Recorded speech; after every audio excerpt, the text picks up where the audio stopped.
each speck of sand that falls from the grasp of this hand is a carefully calculated movement.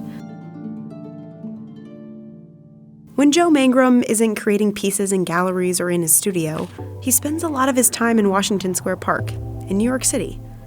There, he competes with Mother Nature and spends a painstaking 6 to 8 hours on his knees, squeezing and letting go of just the right amount of sand, at just the right speed, to create vibrant pieces of art he calls sand paintings.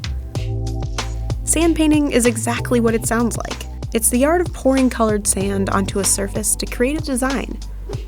Early versions of this can be traced to Native Americans in the Pueblo and Navajo tribes. Joe's designs pull from different significant shapes and symbols from around the world. His work might remind people of something familiar, mandalas, which are spiritual or ritualistic geometric patterns that are symbolic in many religions.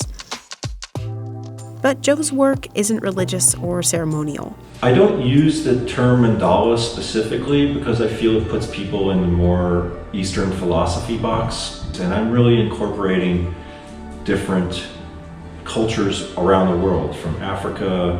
There's Veve in Africa, and Celtic knots, and Chinese knots, and different inspirations, as well as science and nature and biology.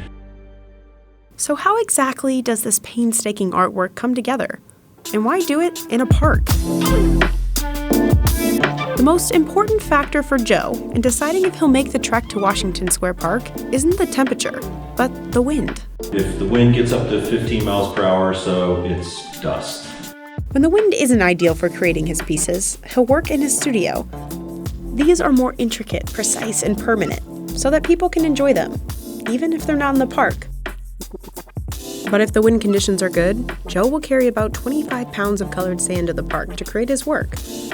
In a good week, he could use up to 1/4 ton of sand. My hand technique is really just taking the sand, gripping a handful, and letting it just flow through this little part of my hand. And I adjust my pinky, so I just let it flow.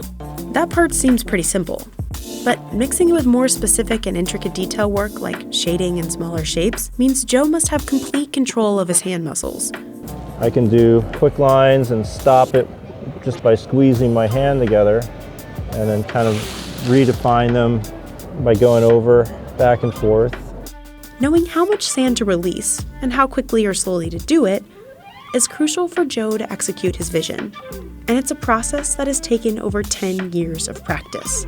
So if you get really close to the ground, you can make thin lines, and then you maybe widen the flow with your pinky, and you go upward and it flows. So it's essentially like a graffiti spray can, only it's gravity fed.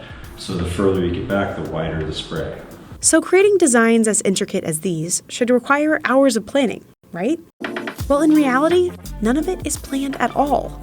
All of the shapes and colors are chosen and created freehand in the park. Then, when he's done, he'll spend 5 to 6 more hours talking to people who stop by to take a look. The favorite part about what I do is really just engaging people. It's just fun. It's like you're playing with the world around you. It's really a way to bring smiles to people's faces and have fun doing it and still, make a living. I was really good at that operation game when I was a kid.